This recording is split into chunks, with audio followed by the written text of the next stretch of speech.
Mr. President, I rise today to urge my colleagues to carefully consider their vote on the nomination of Mr. Matthew Lohmeier to be Undersecretary of the Air Force. The Undersecretary is the second highest ranking official in the Air Force. This position is responsible for running the day-to-day operations of the department and assisting the Secretary in leading the largest fleet of aircraft and space assets in the world. Most importantly, they are responsible for managing the hundreds of thousands of men and women who make up the Air Force and the Space Force. And I have deep concerns about Mr. Lohmeier's fitness to represent these men and women.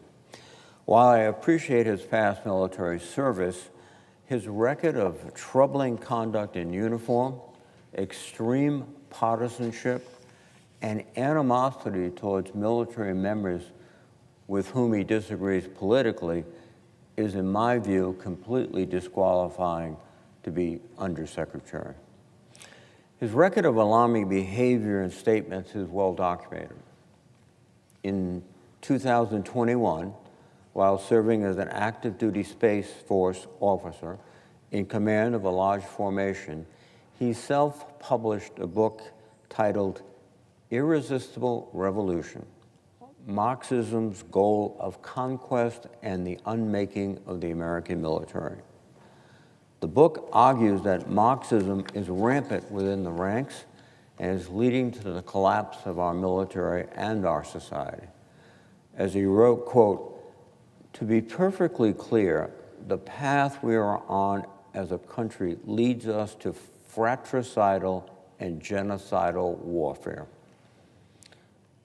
While still on active duty in command, he went on a far-right podcast, which was known for spreading misinformation and conspiracy theories to advertise his book. All of this was done without the knowledge or approval of the Department of Defense.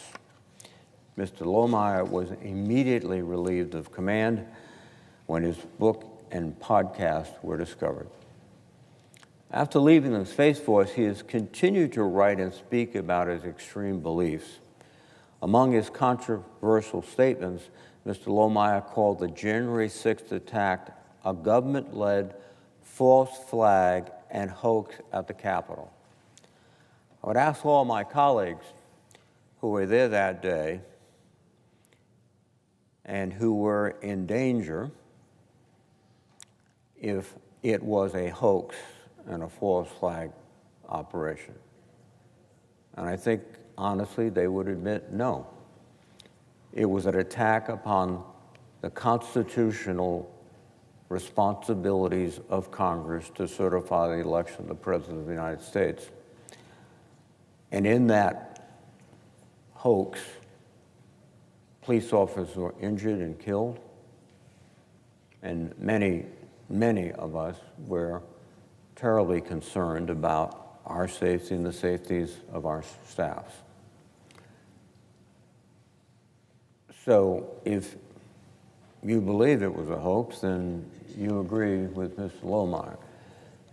If you think it was and is an attack on our Constitution and on ourselves, this is not the gentleman to be the Deputy Commander of the United States Air Force, Deputy Secretary of the United States Air Force. He's appeared on dozens of podcasts and made hundreds of social media posts about his distrust of American service members. As he wrote in his book, quote, "In one respect, U.S. military service members are no different than members of the People's Liberation Army." That's an interesting comparison, equating American soldiers with the Chinese members of the People's Liberation Army. He went on to say, each is comprised of humans, U.S. Army, PLA, humans who share a common nature. Because we share the same nature, what Marxist ideology does to the Chinese military service member, it will do to the American. Now, that is absolutely absurd. I don't think anyone in the United States or in the United States military will believe that our military will be transformed into a Marxist fighting organization equivalent to the Chinese People's Liberation Army. And yet that's what he's talking about. And I've read a great deal of his writing. I had the opportunity and the privilege not only to attend West Point, but to teach at West Point. And I would question his understanding of Marxism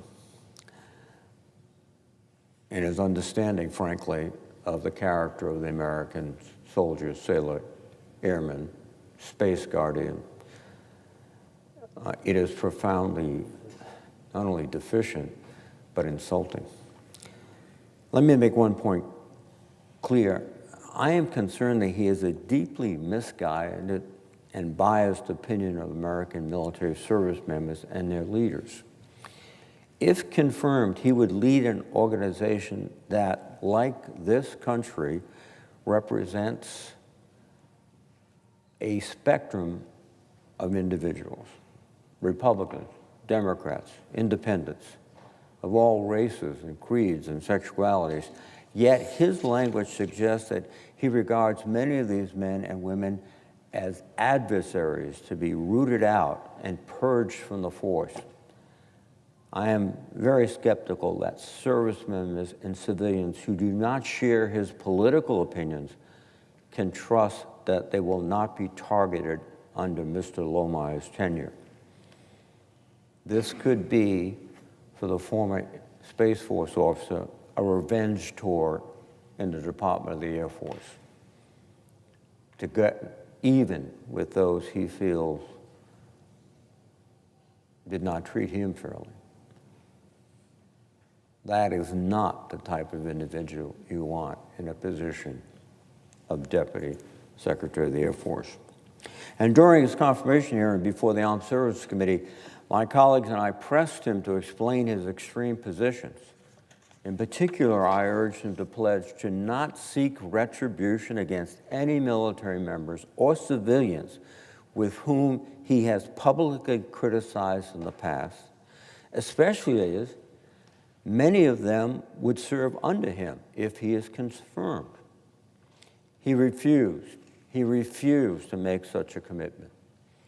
That failure significantly increases my concerns that he will be out to purge, to seek revenge, not to serve the interest of the United States Air Force and the United States of America, but to work his own personal animosities out against those he feels, those he distrusts. Ultimately, the Undersecretary of the Air Force is a position that demands wisdom, composure, and character. Our military personnel, and indeed the American people, deserve nothing less. And I do not believe that Mr. Lohmeier is qualified for this position, and I urge my colleagues to vote against the nominee. With that, I would yield the floor, Mr. President, and note the absence of a quorum.